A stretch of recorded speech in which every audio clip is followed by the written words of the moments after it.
avait quelqu'un qui a dit que je peux pas jouer aux poupées, et après j'ai pleuré. Bienvenue sur Papatriarcat, le podcast qui réfléchit à la parentalité au XXIe siècle pour l'affranchir du modèle patriarcal. Avant de continuer l'écoute de cet épisode, je souhaite vous informer qu'il contient des éléments de violence sexuelle et d'inceste. Je vous invite donc, si le sujet vous paraît trop sensible, à ne pas poursuivre l'écoute de cet épisode. Quand on connaît les chiffres des agressions sexuelles sur mineurs et de l'inceste, la question se pose forcément. Comment protéger mes enfants ? C'est le postulat de base de cet épisode qui est né suite à une discussion par message avec mon invité. C'est avec Marie Cao, alias Lilton Bonbao, que nous allons en parler. Vous la connaissez sûrement pour son travail exceptionnel sur le lien avec l'enfant en utilisant la langue des signes française, la LSF. Que ce soit dans son livre « Le grand livre des signes avec bébé » publié chez Marabout, dans son application mobile pour apprendre les signes, ou encore plus récemment dans ses histoires signées, elle porte des valeurs que je partage pleinement sur l'enfance et la parentalité. C'est aussi une amie. Cet épisode est au départ la suite d'un échange que nous avions eu par message sur nos solutions pour protéger nos enfants des prédateurs éventuels. La discussion va évoluer dans une direction à laquelle je ne m'attendais pas. Marie m'annonce qu'elle a été victime elle-même et qu'elle va en parler. Je la remercie pour sa confiance pour ce récit important. Vous trouverez donc dans cet épisode son histoire sur le sujet. Vous y trouverez aussi nos réflexions et stratégies pour nos enfants. J'invite aussi chaque personne à réfléchir sur le fait que trouver un contenu sur les réseaux notamment, un contenu coloré et plutôt joyeux, ne nous dit rien sur le vécu d'une personne. Je vous transmets aussi des comptes à suivre, notamment sur Instagram, pour s'informer et avancer, @yestes.famille, que vous pouvez aussi retrouver dans l'épisode numéro 69, et le compte @concernparenting. Du coup, j'avais une liste de questions qui avait bien démarré, mais qui a été, bien entendu, changée pendant l'épisode, comme vous allez le voir, suite à la révélation que Marie m'a faite. Donc la première question que je vais lui poser, c'est celle qui était prévue. Est-ce que ça t'arrive de faire garder tes enfants ? Je vous souhaite une très bonne écoute. Pas trop avec des personnes inconnues, mais elles sont gardées par le cercle très proche, par ma maman, mon papa, ma belle-mère, des amis, mais ça reste que très proche. Il n'y a jamais eu de nounou, jamais de babysitter ? On a fait appel à une nounou et ça s'est moyennement bien passé. D'accord, tu veux nous raconter ce qui s'est passé ? Eh bien, on avait une nounou qui venait à la maison et qui s'occupait de Bao pendant que nous, on travaillait à l'intérieur de la maison. Donc, on était dans une sorte de petite sécurité. Et il s'est passé, on n'a pas très bien compris, il s'est passé quelque chose. Notre aînée était toute seule, donc elle jouait avec la nounou. Et il y a eu un petit accident. Bao, en étant à 2 ans, un petit peu maladroite, a mis, sans le vouloir, un coup à la nounou avec un jouet, dans un mouvement brusque d'un enfant de 2 ans, mais qui n'était pas un geste volontairement violent. Et on ne sait pas ce qui s'est passé. À la suite de ça, Bao, mon aînée, n'a pas parlé pendant pratiquement 24 heures. Pendant 24 heures, elle n'a rien dit du tout ? Elle n'arrivait plus à parler. Elle était muette. On sait qu'il n'y a pas eu de violence physique, mais on ne sait pas ce qui s'est passé. C'est quelque chose qui a assez dérouté Bao. Elle était beaucoup trop petite pour en parler. Donc j'ai accompagné, mais gros point d'interrogation sur ce qui s'est passé sur cet événement. Et vous aviez aucun moyen de savoir ce qui s'est passé ou non ? On a demandé à la nounou, on y a posé quelques questions, elle nous a dit que non, que juste elle s'était levée, elle était allée soigner le coup qu'elle avait pu prendre, et c'est tout. Il n'y a rien qui pouvait expliquer un enfant qui devient tout d'un coup mutique. Et comment ça s'est passé ensuite avec la nounou ? Eh ben, pour moi, la confiance était un peu brisée. J'aurais aimé peut-être plus de transparence. Qu'on me dise, j'ai crié, comme moi, ça m'arrive de crier, mais voilà. Donc à partir de là, on a un peu mis l'idée d'une nounou de côté, de continuer avec une nounou. On a mis cette idée tout simplement de côté. Alors là, la question qui me vient tout de suite, c'est avant de pouvoir laisser Bao en garde à cette nounou, comment est-ce que vous avez construit justement le recrutement de cette nounou ? Quelles questions vous avez posées ? Quelles questions est-ce que vous vous êtes posées ? Alors, on n'avait pas franchement le choix, on n'est pas dans un endroit où on a beaucoup de choix, mais on a attendu, vraiment, on a fait passer plusieurs entretiens. On a trouvé quand même quelqu'un qui était chouette. On avait fait sur le recrutement, on a posé plein de questions. Il faut savoir que moi, j'ai été nounou. Et aussi, ça compte dans mon histoire. J'ai pu observer pendant des années des comportements et des choses qui m'ont un petit peu alertée. Donc, j'ai posé des questions, les questions traditionnelles. Je pense qu'on a bien cadré. On a bien expliqué aussi notre éducation, notre parentalité, les valeurs à la maison, etc. Et puis, elle a fait une période d'adaptation qui s'est super bien passée. Et toute cette période coïncide aussi avec tous les troubles du sommeil qui sont apparus chez Bao à ce moment-là. On a une petite Bao qui se réveille la nuit en hurlant. Donc, voilà, on a plein de points d'interrogation sur cette période-là. Donc, si je comprends bien, en fait, factuellement, tu sais pas ce qui s'est passé. Mais il y a quelque chose où tu te dis que tu es à peu près sûr qu'il s'est passé quelque chose. Et c'est quoi ? C'est tes tripes ? C'est ton instinct ? Alors, il y a un instinct qui n'est pas un instinct, c'est qu'on a des vidéos de caméras de surveillance. Là, on a une caméra de surveillance qui est présente dans la maison, qui balaye juste la pièce centrale. Et donc, ça se passe dans un coin. Donc, on voit qu'il n'y a pas de geste de violence. On ne sait pas les mots qui ont été prononcés. Elle prononce quelque chose. On ne sait pas quoi. Et moi, je vois l'enfant qui se fiche et qui se tétanise. Et voilà, c'est pour ça que je dis que j'aurais aimé la transparence, qu'on me dise, bah ouais, j'ai crié, je ne sais pas.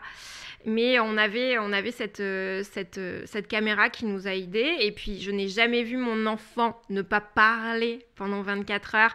J'ai senti qu'il y avait quelque chose qui avait été brisé. Alors, au tout départ, je me suis dit, elle a honte parce que accidentellement, elle s'en veut, elle a de la culpabilité. Il y a quelque chose de cet ordre-là.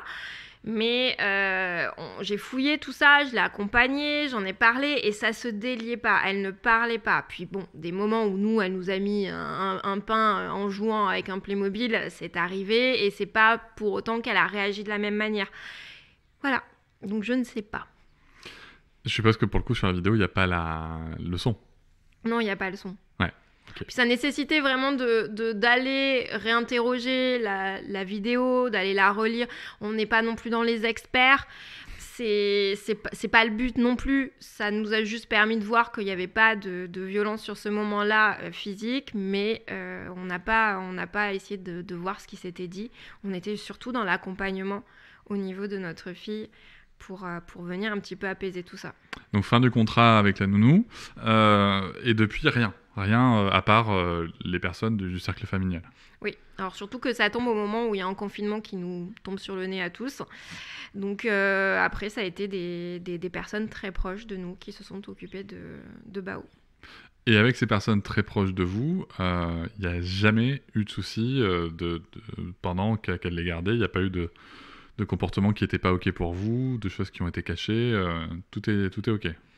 Alors, dans les comportements pas OK, il y en a un qui me vient à l'esprit, c'est ma belle-mère qui coupe la frange de Bao pendant qu'on est aux courses. Qui quand même, c'est une atteinte Enfin, c'est particulier, hein, je dirais, de couper les cheveux d'un enfant alors que les parents sont pas au courant et l'enfant n'est pas OK avec ça. Mais en dehors de ça, il n'y a pas eu franchement de choses qui nous ont été cachées. Quand il y a eu des disputes, des conflits, des moments pas cool, ça m'a été relaté. Je me rappelle tout simplement de mon père. Je rentre d'un déplacement et puis Bao me dit qu'elle a pleuré et il me raconte, mon père me fait oui, j'étais en train de cuisiner, Bao elle voulait je ne sais trop quoi, et j'étais en train de cuisiner, mon père ne sait pas faire deux choses en même temps, donc en fait j'ai tendu le pied et j'ai fait un câlin de l'orteil pendant que je continuais à cuisiner. Bon, il n'a pas franchement accompagné l'émotion, mais il a été là quand même. Mais il y avait cette franchise qui me rassure et que j'aime beaucoup. Quand je laisse ma fille en garde chez qui que ce soit, j'aime bien cette transparence. Mais voilà, ça s'arrête à ça. Je voudrais revenir sur cet épisode de la frange parce que y a quand même 2-3 questions que je me pose. Est-ce que c'est le fait qu'elle ait coupé la frange sans t'en parler à toi qui t'a énervé ? Est-ce qu'elle avait demandé à Bao ce qu'elle en pensait ? Est-ce qu'elle a eu son consentement avant de le faire ? Tu vois, toutes ces choses-là. Qu'est-ce qui pose problème vraiment dans le fond ? plein de choses posent problème. Première chose, c'est qu'on a déjà coupé la frange de Bao et elle était présente, ma belle-mère était présente et du coup, on a vu la réaction de Bao qui a pleuré parce que sa frange était en escalier, parce que je coupe pas très droit. Et à partir de là, on en a parlé, on a dit qu'il n'y aurait pas de coupage de cheveux, ça se ferait chez un coiffeur si ça devait se faire. Elle n'a pas demandé le consentement de Bao. Parce que j'ai demandé à Bao, est-ce que tu as dit que tu étais OK pour qu'on coupe tes cheveux ? Elle m'a dit non, j'ai rien dit. Elle m'a coupé les cheveux pendant qu'elle était en train de dessiner en gros. Et ensuite, quand je remarque qu'elle lui a coupé les cheveux, ma belle-mère me dit non, je ne lui ai pas coupé les cheveux. Bon, sauf que c'était complètement évident. L'autre, elle avait un bol sur la tronche. Bon, et on était obligés de voir qu'il y avait eu un petit problème. Donc sur le coup, en plus, je me dis, mais Bao, tu t'es coupé toi-même les cheveux ? Et elle me répond, mais non, c'est mamie. Donc là, bon, ma belle-mère a compris que voilà, elle avait réagi de manière très enfantine, de dire non, je ne l'ai pas fait parce qu'elle me craignait à ce moment-là, elle craignait ma réaction un peu trop forte et donc elle s'est protégée comme ça. Mais voilà, il y a eu ce moment de mensonge qui pour moi, comme je lui ai dit, je préfère que tu me craches à la figure plutôt que tu me mentes. En termes voilà, je me sens humiliée et en plus de ça, je trouve bien pire que tu me mentes les yeux dans les yeux pour ce genre de choses. Comme il s'agit de ta belle-mère, j'ai forcément une question à l'attention de ton mari James. Comment est-ce que lui, il a réagi ? Est-ce qu'il était présent ? Est-ce qu'il a pris la parole sur le sujet ? Alors, il a été présent sur le moment. Et à un moment donné, il m'a demandé stop. Parce que moi, je suis montée dans les tours. Donc, j'ai commencé à crier, à lui dire que c'était pas OK, qu'on pouvait pas couper les cheveux d'un enfant comme ça, que voilà, par rapport à mon travail, par rapport à plein de choses, par rapport aux enfants qui risquent de se moquer d'elle, de ses copains, au judo, etc. Et donc, je parlais, mais je parlais fort. Et du coup, James m'a dit, doucement, c'est ma maman, quoi. Donc, et ma belle-mère a dit à ce moment-là, non, laisse-la parler. J'ai fait une bêtise, laisse-la parler. Je préfère quand elle me dit les choses pour que je les comprenne bien mieux. Et après, ma belle-mère est allée s'isoler. On est tous redescendus. Et James m'a dit, écoute, moi, c'est ma maman. J'ai plus mon papa, c'est ma maman. Et quoi qu'il en soit, je peux pas te laisser parler à ma mère en criant. Je suis la seule personne qui lui reste avec ma sœur. C'est mon rôle aussi de te dire là, stop. Elle a fait une connerie. Te rabaisse pas à utiliser la violence en plus pour faire passer un message. T'es au-dessus de ça. Elle a compris. Stop. J'ai trouvé ça très juste parce qu'il m'a dit te rabaisse pas donc à ce qu'elle vient de faire, à quelque chose de puéril, de pas très réfléchi. Il a jugé ça bête, il a jugé ça nul, il a quelque chose qui aurait pas dû être fait. Il m'a dit, je suis 100% d'accord avec toi. Par contre, lui crier dessus, non. En plus, par rapport à ce qu'on veut inculquer à notre fille, etc., c'est complètement à côté de la plaque. Donc voilà, ça a été celui qui m'a aussi ramené, canalisé un petit peu sur ce moment-là. Ouais, en même temps, alors moi j'entends tout à fait ce qu'il dit. En même temps, à un moment, on peut aussi péter un câble quand, tu vois. Non mais c'est que si on accepte que nous on n'a pas à être des parents parfaits, si on accepte que les gens qui gardent nos enfants n'ont pas à être parfaits non plus, on n'a pas non plus à être parfaits quand eux nous mentent à la gueule, quoi. C'est tu vois, il y a un juste milieu à trouver, je pense, tu vois, dans les deux. On est quand même dans quelque chose de très particulier, une culture particulière. Ma belle famille est vietnamienne, franco-vietnamienne, et du coup il y a quand même aussi ce respect face aux anciens. Et on est face à une belle-mère qui, même elle est grandie majoritairement en France, peut être heurtée par la considération à ce moment-là que j'ai envers elle, plein de choses. Donc voilà, il y a ce respect qui est dû aux anciens et qui pour moi est aussi dû à tout le monde. Mais à ce moment-là, c'est quelque chose que je dois aussi prendre en compte. Est-ce que l'incident avec la nounou, c'est quelque chose, tu penses, qui a posé dans ce moment-là avec ta belle-mère ? Est-ce que c'est quelque chose où tu t'es dit, putain, encore, je laisse ma fille, il se passe un truc ? Non, franchement, non. Non. Ok. La question que je voulais te poser après, c'était quelle est ta plus grande crainte vis-à-vis du fait de faire garder ta fille, tes enfants ? tes 2 filles? J'ai peur tout simplement qu'elles soient victimes d'un adulte, d'abus, tout simplement parce que moi, j'ai été victime, parce que je vois les chiffres, je les connais, et que ça fait partie de la réalité. De la réalité d'un parent, on connaît les risques et on ne peut pas les mettre d'un côté de notre tête en disant « mais non, ça n'arrive que chez les autres ». Non, c'est comme une femme, le plus grand risque, c'est pas dans la rue de se faire trucider par un tueur en série. La première personne qui est potentiellement dangereuse pour une femme, c'est son conjoint.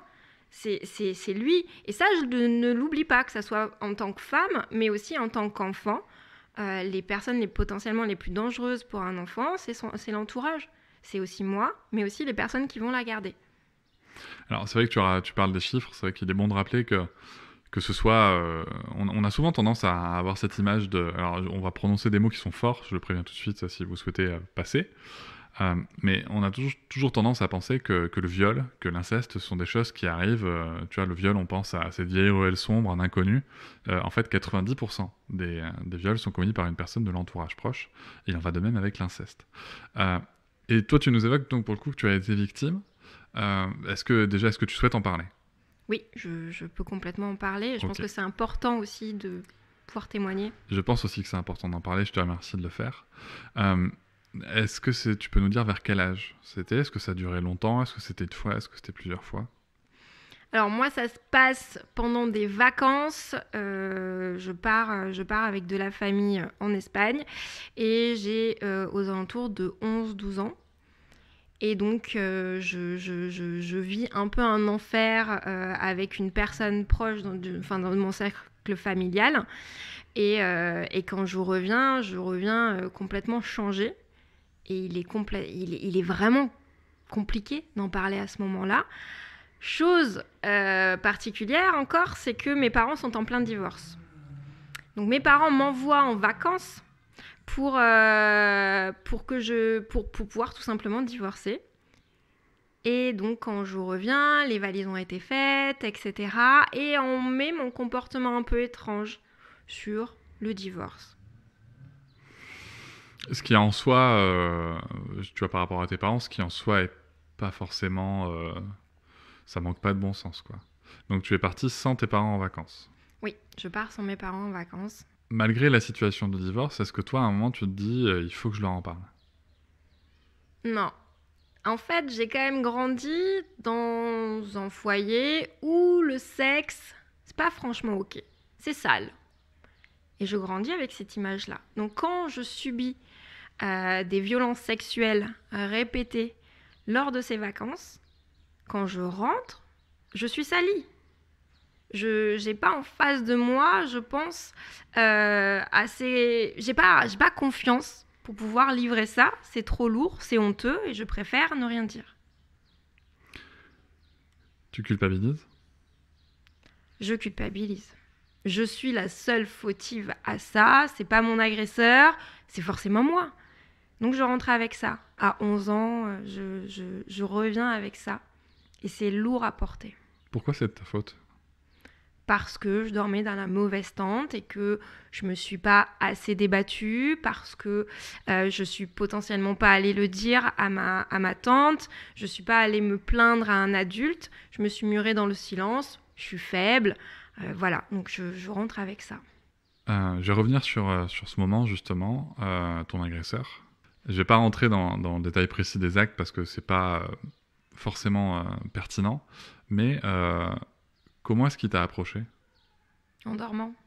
Tu dormais? Oui. D'accord. Et quand tu t'es réveillé, il était déjà en train de faire ce qu'il faisait.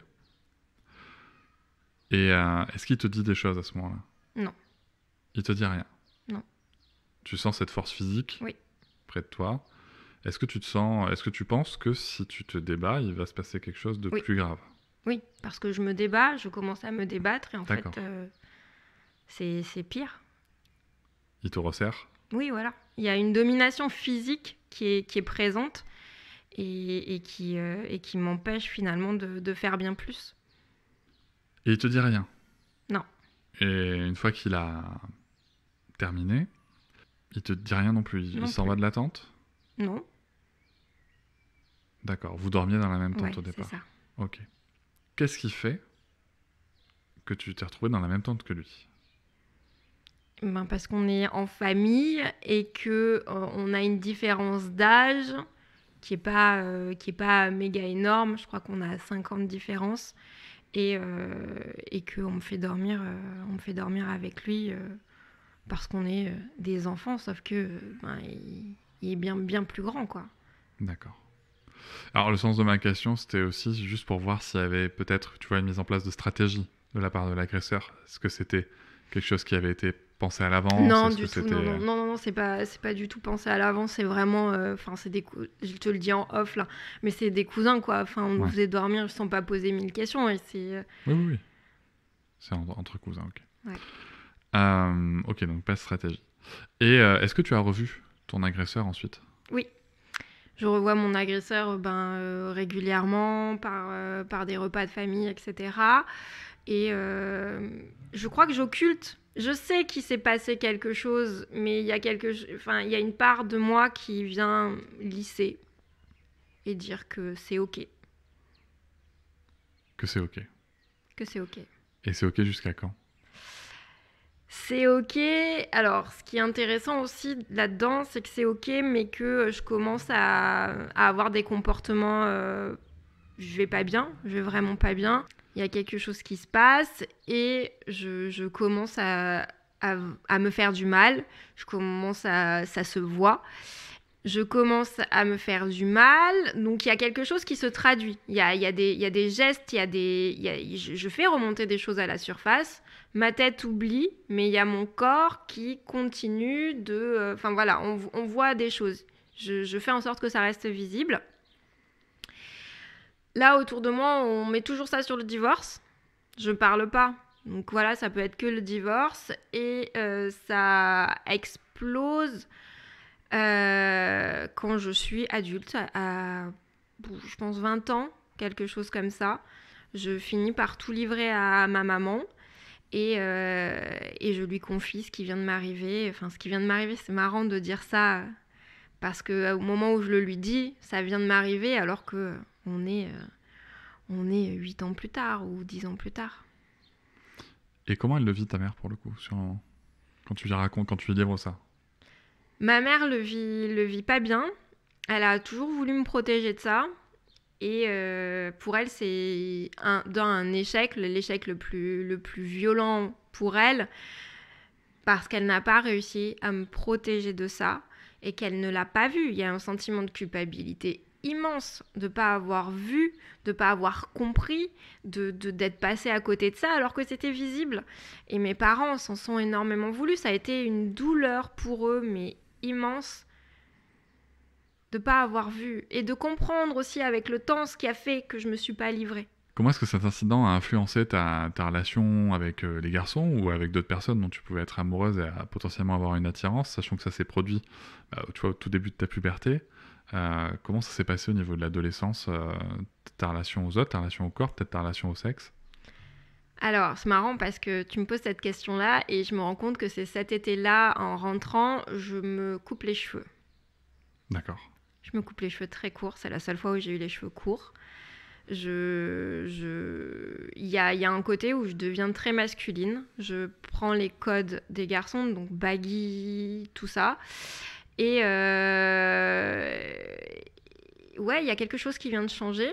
Après, ma relation au sexe se passe plutôt bien, parce qu'après, quelques temps plus tard, quand je suis plus âgée, je rencontre quelqu'un qui restera mon premier amour pendant des années et avec qui, du coup, ma relation au sexe est sereine et saine. Donc, c'est ce qui a permis un peu de limiter la casse aussi, j'imagine. Alors, je trouve ça très beau d'entendre qu'un partenaire qui était sûrement à l'écoute, qui était sûrement doux, qui faisait sûrement attention à ton consentement, qui te respectait en fait tout simplement, a pu quelque part t'aider à avancer là-dessus. Tu parlais du fait d'être masculine, tu penses que ça c'est vraiment quelque chose qui a joué est-ce que ça serait juste de dire que tu as voulu rejeter tes attraits féminins justement pour éviter d'attirer d'autres agresseurs ou le même agresseur? L'été où je me fais agresser, je me rappelle, c'est la première fois où j'avais choisi un maillot qui était un peu un maillot qui est de fille. J'ai toujours été entre les deux dans mon code vestimentaire. J'ai pas été trop dans des stéréotypes. Mais cet été-là, j'ai un maillot rose, un short, mais qui connote la fille. Et je pense que je l'ai potentiellement attribué à pourquoi c'est moi qui me fais agresser, pourquoi cet été-là, c'est moi qui suis cette cible. Et donc plus tard, inconsciemment, je pense que je rejette beaucoup de choses de ma féminité. Et je me sens plus en sécurité en étant un garçon manqué. Je me rappelle que l'expression garçon manqué me séduit, me plaît. Je m'y sens en sécurité dans cette réalité-là parce que je suis moins victime, je suis moins cible, je suis moins une proie. Donc finalement, le fait de te rapprocher de l'identité de genre garçon te sécurise. C'est ça. À ce moment-là, c'est quelque chose qui me rend... je me sens moins une proie. Et comment tu as réussi à évoluer alors sur le sujet? Je suppose qu'en parler à ta mère, déjà, ça a dû libérer quelque chose. Mais comment tu as réussi à évoluer? Parce que moi, j'étais en face de moi, on te voit sur les réseaux, tu as les cheveux très longs, tu te maquilles, tu es très coloré... Tu aimes bien les baggy quand même encore, mais t'es quand même plutôt girly, on va dire, un petit peu par moment. Comment est-ce que tu as évolué sur ce sujet-là de cette identité? Comment est-ce que tu as accepté de revenir vers des codes qu'on pourrait considérer comme plus féminins? Je pense que je suis tombée aussi sur de chouettes partenaires et des chouettes amoureux. Je suis tombée amoureuse plein de fois. J'ai rencontré des personnes vraiment génialissimes qui m'ont élevée, qui sont venues penser des blessures, qui m'ont permis de me révéler et qui m'ont réconciliée avec ce que je suis vraiment, avec ma sexualité, mais également mon genre, tout ce qui fait moi. Et ça, je pense que je leur dois beaucoup. C'est très beau. Je trouve ça très beau de se dire ça. Est-ce qu'il y a eu des suites après en avoir parlé à ta mère, à tes parents? Je pense bien sûr à ton agresseur. Est-ce qu'il y a eu des suites vis-à-vis de lui? Alors non, ma mère m'a demandé si je souhaitais porter plainte. Je crois qu'on était encore dans un délai, on avait encore une possibilité. J'ai fait le choix de ne pas le faire parce que j'avais peur que ça... C'est stupide, hein, mais j'avais peur de blesser mes grands-parents. J'avais peur en fait que ça fractionne la famille en deux. J'ai eu peur qu'il y ait des gens dans la famille qui me croient et des gens qui ne me croient pas. Et ça aurait été impensable, insoutenable de penser qu'on ne puisse pas me croire, que je puisse inventer quelque chose d'aussi tordu, d'aussi destructeur que ça. Donc j'ai fait le choix de ne pas déposer plainte. Par contre, j'ai travaillé dessus. Donc j'ai été beaucoup accompagnée et ça a été vraiment quelque chose que j'ai ciblé, travaillé jusqu'à m'en détacher, jusqu'à écrire à mon agresseur et lui dire « je te pardonne ». Ah ouais, carrément. Ouais, un soir, je me sens prête et j'envoie juste un SMS, je récupère le numéro parce qu'à ce moment-là, moi, du moment où je le révèle à ma maman, je me retire, je souhaite plus le croiser, voilà, il y a vraiment quelque chose pour moi qui est révélé. Donc je prends de la distance vraiment, et ma mère non plus a du mal à le croiser, c'est assez compliqué. Hein. Et donc un soir, je me sens prête, je récupère son numéro de téléphone et j'envoie juste un SMS pour dire « Tu te rappelles, cet été-là ?» Parce que je pars du principe que je ne sais pas si c'est quelque chose qui a été occulté aussi. Et je lui dis que ça m'a détruite, mais qu'aujourd'hui, voilà, je lui pardonne. Tu l'as revu? Ouais, je l'ai recroisé à plusieurs reprises. D'accord. Et c'est comme si rien ne s'était passé. C'est terrible, hein. Je pense que c'est hyper compliqué à décrire. Quand quelqu'un qu'on aime, qui est quelqu'un du cercle proche, nous fait du mal, il reste en fait un espèce d'amour, il y a des liens. C'est quelqu'un pour qui j'ai de la tendresse et de l'affection. c'est presque comme si c'était pas le même visage qui m'avait agressé. C'est très étrange. Donc quand je le croise, j'y vois aussi un homme détruit. C'est pas quelqu'un qui a l'air pleinement heureux dans sa vie. Il y a un lourd fardeau. J'imagine que c'est quelqu'un qui a vécu aussi des choses difficiles. De ce que j'ai pu en comprendre, c'est quelqu'un qui a vécu des choses difficiles, qui a été victime sûrement également. Et il y a de la compassion. Moi, je suis très curieux et très admiratif de ton propos, parce que je t'avoue que moi, j'ai quand même une part de moi qui me dit ouais, mais en attendant, il a pas payé, quoi. Est-ce que ça, c'est quelque chose, toi, qui t'a vraiment travaillé l'esprit de se dire il faut qu'il paye à un moment? Payer, quand j'ai observé un petit peu sa vie, il se le fait payer à lui-même, je pense, tous les jours. Ça se voit, je le vois en tout cas. La chose qui m'a fait poser la question de déposer plainte, c'est est-ce que je suis la seule? Est-ce qu'il n'y en a pas d'autres? Est-ce que le fait de porter plainte aurait permis que d'autres personnes puissent témoigner? Ou est-ce que ça aurait permis d'éviter si quelque chose doit se passer? Je sais pas. Mais en tout cas, j'en ai pas eu la force. Ok, et c'est ok aussi. Ouais. Je pense que c'est quelque chose qu'il faut bien retenir, c'est que c'est ton chemin, que le chemin du pardon, c'est un chemin que moi je trouve, comme je te l'ai dit, je suis très admiratif parce que je sais que c'est pas un chemin que je prendrai moi, et que je connais malheureusement plusieurs victimes, c'est pas un chemin qu'elles ont souhaité prendre, mais à te voir en parler, à te voir apaiser, je me dis que c'est un chouette chemin qui te correspond en tout cas. Maintenant qu'on a parlé de tout ça, je voudrais qu'on revienne un petit peu sur le sujet de tes filles, puisque tu as 2 filles. Comment est-ce que cet événement, comment est-ce que ce parcours se traduit dans l'accompagnement de tes filles? Est-ce qu'il y a des choses ou est-ce qu'il y a des moments où tu te dis vraiment ça, je veux pas me retrouver dans telle situation? Est-ce que le rapport de confiance au moment de la garde, ça pèse lourd? Comment est-ce que ça influe? Quand j'ai ma première fille, donc Bao, je crois que très tôt, 2 semaines après sa naissance, je fais des recherches comment accompagner son enfant pour éviter qu'il soit une proie de prédateurs sexuels. Je me rappelle, à 2 semaines de vie, je fais cette recherche-là et je trouve un article que j'avais trouvé génialissime de qu'est-ce qui fait qu'un enfant est plus victime qu'un autre, comment on aide. Alors déjà, bon, partons, en vrai, on ne peut pas trop éviter ce genre de choses. Par contre, on peut faire en sorte que déjà à la maison, le sexe ne soit pas un tabou en termes de parole et soit pas associé à quelque chose de sale, qu'on puisse en parler librement, que l'enfant puisse se confier s'il lui arrive quoi que ce soit, se sentir en confiance pour pouvoir raconter à ses parents, pouvoir déposer pour que les parents puissent accompagner. Il y a eu beaucoup d'informations aussi au niveau de la confiance. Un enfant qui a confiance en lui, un enfant qui a du bagou, un enfant qui connaît son corps, et moins dans ce que j'en avais lu, potentiellement une cible. Donc, à la maison, on a fait le choix d'appeler une vulve, un pénis, pour pas que ça soit un des leviers qui est quand même utilisé par les prédateurs sexuels de jouer avec zizi, zézette, machin, etc. J'ai demandé à ma mère, à tout notre entourage, on nomme toutes les parties du corps. Déjà, ça apprendra à vraiment se connaître et ça évitera que ça soit une zone qu'on ne nomme pas parce que presque elle est honteuse ou elle est rigolote, on peut jouer avec.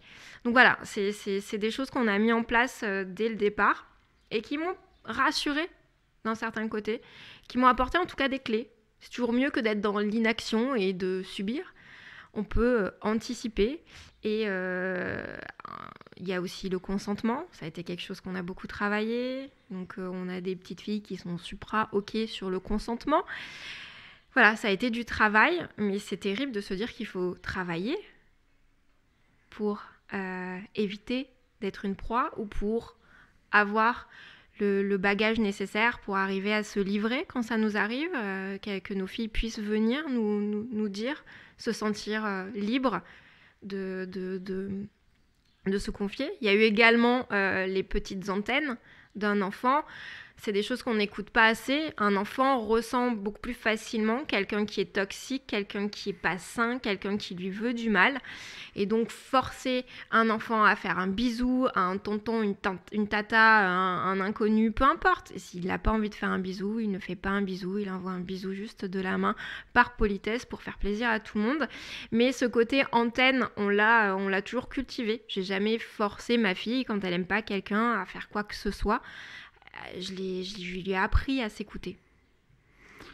Alors, on en aura parlé dans l'épisode 69 avec Tess, justement, de ces précautions un petit peu qu'on peut mettre en place pour essayer d'anticiper autant que faire se peut. Ce qu'on en avait aussi dit, et c'est pour ça que je te remercie d'en parler, c'est que c'est important d'en parler à l'entourage aussi. Parce qu'au-delà de préparer l'enfant, on prépare aussi son environnement. C'est-à-dire que les prédateurs ou prédatrices potentielles qui pourraient être dans l'environnement, ils comprennent aussi que ça sera une cible moins facile. Puisque l'enfant pourra nommer les zones, l'enfant pourra beaucoup s'exprimer sur un sujet de manière très libre. Et il y a un autre point qui est important, c'est le sujet des secrets, qu'on a nommé dans l'épisode 69. Et moi, j'ai une anecdote sur le sujet. D'ailleurs, c'est cette anecdote que je t'avais racontée qui a amené cet épisode, finalement, de fil en aiguille dans nos discussions. Moi, il s'est trouvé que ma fille, elle a été gardée par une personne de mon entourage. Et bon, voilà, elle était gardée régulièrement par une personne. Et en fait, je sais plus quand, ma fille, je voulais l'habiller. Et puis, elle s'en va de la chambre et elle me dit je te laisse dans la chambre, t'es puni. Bon. Alors, tu te doutes bien que moi, le t'es puni, je me suis dit d'où il vient. Alors, en soi, si tu veux, je n'étais pas spécialement choqué parce que je sais très bien dans quelle société on évolue et que la punition, elle allait forcément y être confrontée un jour ou l'autre, selon moi.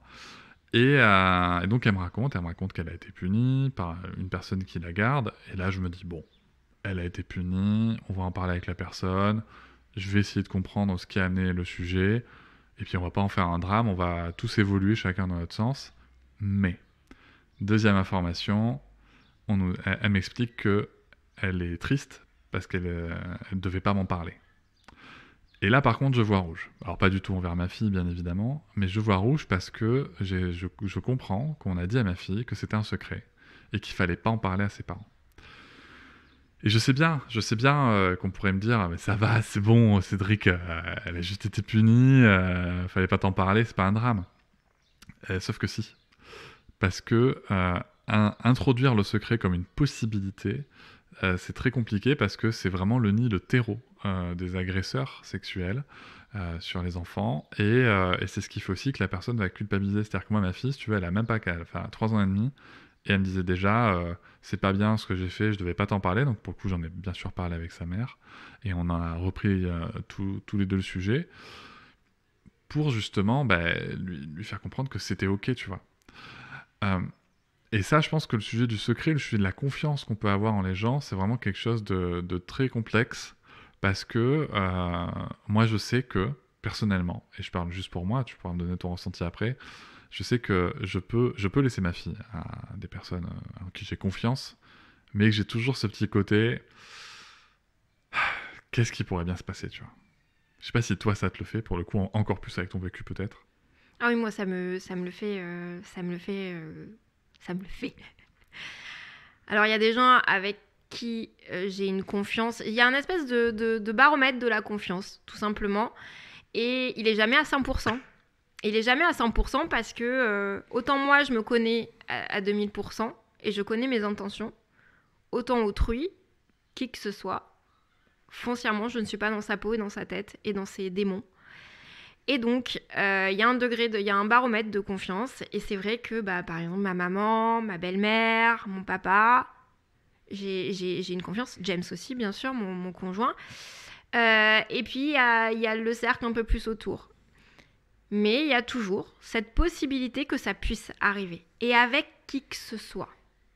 Je ne m'interdis pas de me poser la question que ça puisse arriver, peu importe ce fameux degré de confiance, que ça puisse arriver.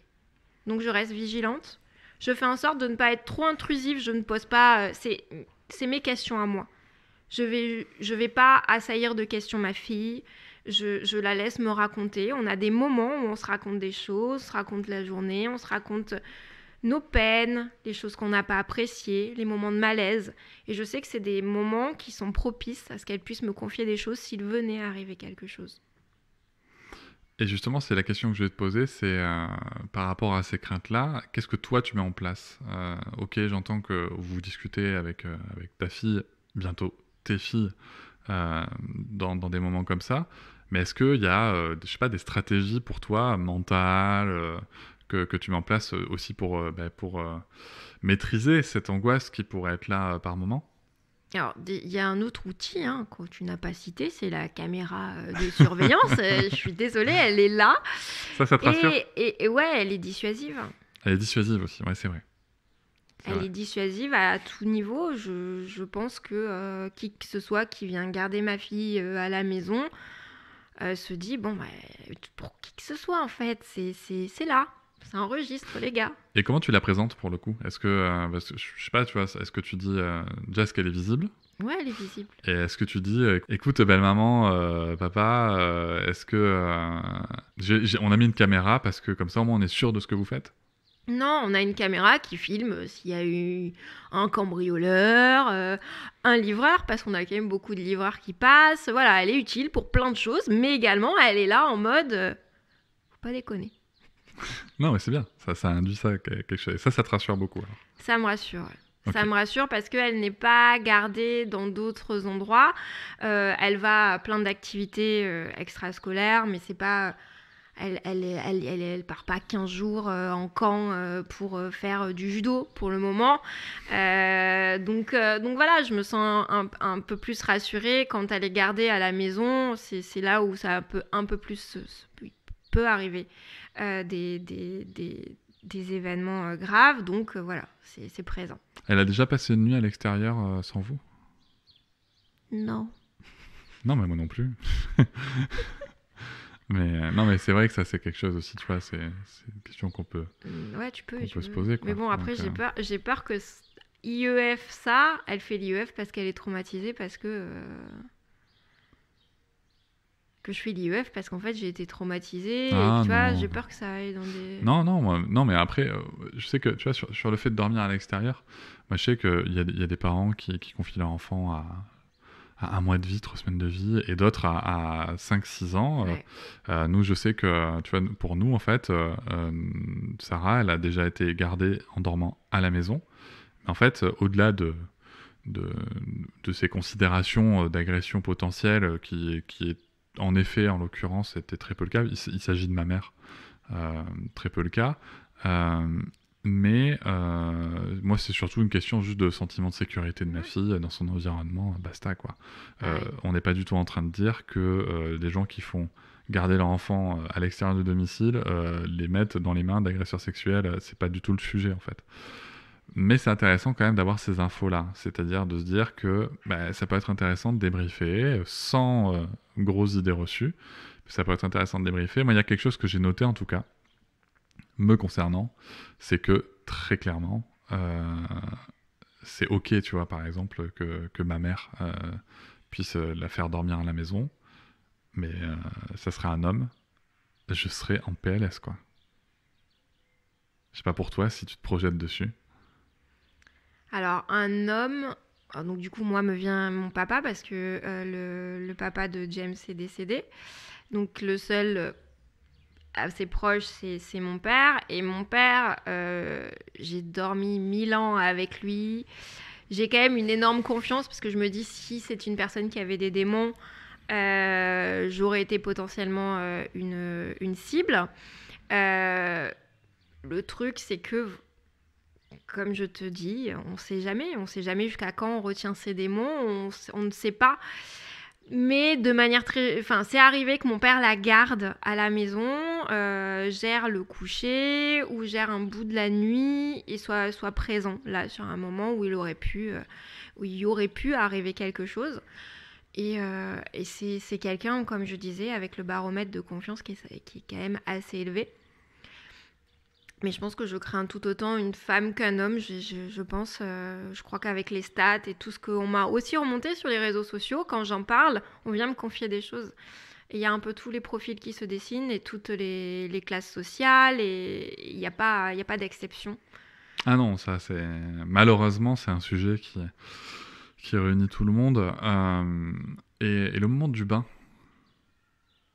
Eh ben, le moment du bain me fait moins flipper finalement que le moment du sommeil. Forcément, ayant été agressée pendant mon sommeil, ben, je transpose, c'est clair.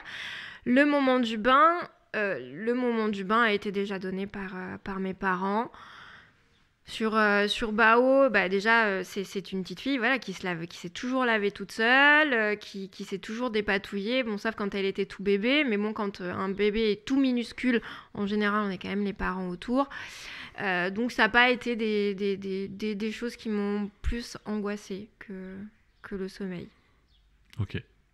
Merci beaucoup, Marie, pour t'être confiée ici. Merci et pour tes toi. conseils. Je vous remercie de m'avoir écouté. Je vous invite à vous abonner et nous pouvons aussi nous retrouver sur Facebook, Instagram et sur le blog papatriarcat.fr. À bientôt.